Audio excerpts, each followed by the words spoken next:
दोस्तों, भारत की मिट्टी में कई शेर पैदा हुए हैं, लेकिन आज हम आपको सुनाएंगे हिंदुस्तान के एक राजपूत के अदम्य साहस की कहानी, जिसको चंबल की डकैत से सांसद बनी फूलन देवी की हत्या के आरोप में देश की सबसे हाईटेक सिक्योरिटी जेल यानी तिहाड़ जेल भेज दिया गया।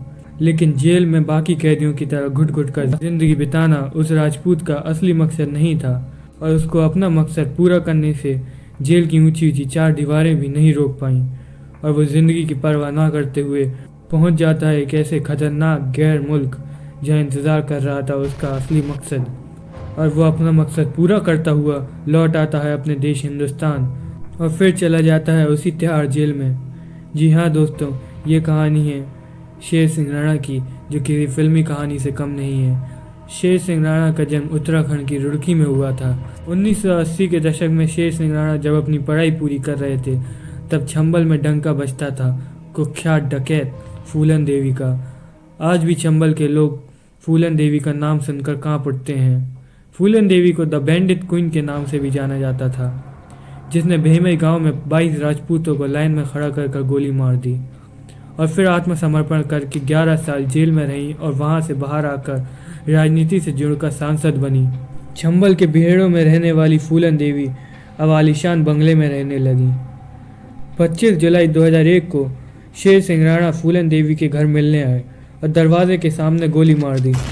फूलन की हत्या के आरोप में शेर सिंह राणा ने कहा था उसने भेमई कांड में मरे 22 राजपूत भाइयों का बदला लिया है। अब यहाँ से शुरू होती है हमारे शेर सिंह राणा की असली कहानी। फूलन देवी की हत्या के 2 दिन बाद उन्होंने आत्मसमर्पण कर दिया और जुर्म स्वीकार कर लिया, जिसके बाद उन्हें तिहाड़ जेल भेज दिया गया। दोस्तों, जैसा कि हम सब जानते हैं, भारत की धरती ने बहुत वीरों को जन्म दिया है, और ऐसी ही धरती माँ के वीर सपूत योद्धा थे पृथ्वीराज चौहान, जो हिंदुस्तान के आखिरी हिंदू सम्राट थे। साल 1999 में कंधार प्लेन हाईजैक में विदेश मंत्री जसवंत सिंह अफगानिस्तान गए, जहां उन्हें पता चला कि गजनी में पृथ्वीराज चौहान की समाधि है। ये जानकारी खुद तालिबान सरकार के अधिकारियों ने उन्हें दी थी। अफगानिस्तान में पृथ्वीराज चौहान की समाधि थी, जो मोहम्मद गौरी की कब्र के पास मौजूद थी। अफगानिस्तान में ये परंपरा थी कि जो मोहम्मद गौरी की कब्र देखने जाता था, पहले पृथ्वीराज चौहान की समाधि का अपमान जूतों से करना पड़ता था। जब जसवंत सिंह ने भारत आकर इस बात का खुलासा किया, फिर देश की मीडिया ने इस बात को और बढ़ चढ़कर बताया। कई लोगों ने पृथ्वीराज चौहान की अस्थियां लाने की वकालत तो की, लेकिन प्रयास करने की जहमत किसी ने नहीं उठाई। लेकिन जब शेर सिंह राणा को इस बात का पता चला, तो तिहाड़ जेल में ही उन्होंने पृथ्वीराज चौहान की अस्थियां वापस लाने का प्रण ले लिया। तिहाड़ जेल में उन्होंने अपने पास बैठे 2 अफगानी आतंकियों से कहा कि तुम्हारे अफगानिस्तान में रखी पृथ्वीराज चौहान की अस्थियां ज़्यादा दिन वहां नहीं रहेंगी। ये बात सुनकर दोनों हंस पड़े और बोले कि इतना साहस तालिबानी पठानों के सिवाय और किसी हिंदुस्तानी में नहीं है।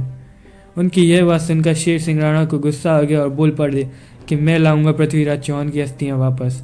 उनकी यह बात सुनकर वे आतंकी बोले, हमारी मास्टरमाइंड टीम भी इस जेल की सिक्योरिटी के आगे नाकाम रही, और ये सपना देखता है तिहाड़ से निकलकर अफगानिस्तान जाने का। अब वो दिन आ गया था। 17 फरवरी 2004 में राणा फिल्मी अंदाज से तिहाड़ जेल से फरार हो गया। तिहाड़ जैसे सुरक्षित जेल से फरार हो जाना अपने आप में एक बड़ी बात थी। उस दिन 3 अज्ञात पुलिस वाले तिहाड़ जेल पहुंचे थे। तिहाड़ के अधिकारियों से कहा कि वो एक केस के सिलसिले में हरिद्वार की एक अदालत में पेशी के लिए शेर सिंह राणा को लेने आए हैं।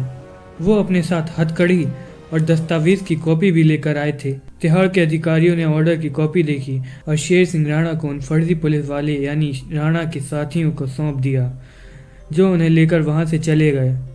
जब मामले का खुलासा हुआ तो पूरे तिहाड़ जेल के साथ ही पूरे हिंदुस्तान में हड़कंप मच गया। हालांकि 2006 में उन्हें कोलकाता में फिर से गिरफ्तार कर लिया गया, लेकिन ये कहानी है इन बीच के 2 सालों की, जब वे जेल से फरार थे।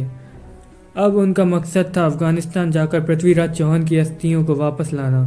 फरारी के बाद उसने रांची से फर्जी पासपोर्ट बनवाया और कोलकाता पहुंचकर बांग्लादेश का वीज़ा बनवाया और पहुंच गया बांग्लादेश, जहां उन्होंने फर्जी दस्तावेज़ों की मदद से एक यूनिवर्सिटी में दाखिला लिया, और इसी द्वारा उन्होंने अफ़गानिस्तान का वीज़ा भी बनवाया, और फिर राणा पहुंचा अफ़गानिस्तान।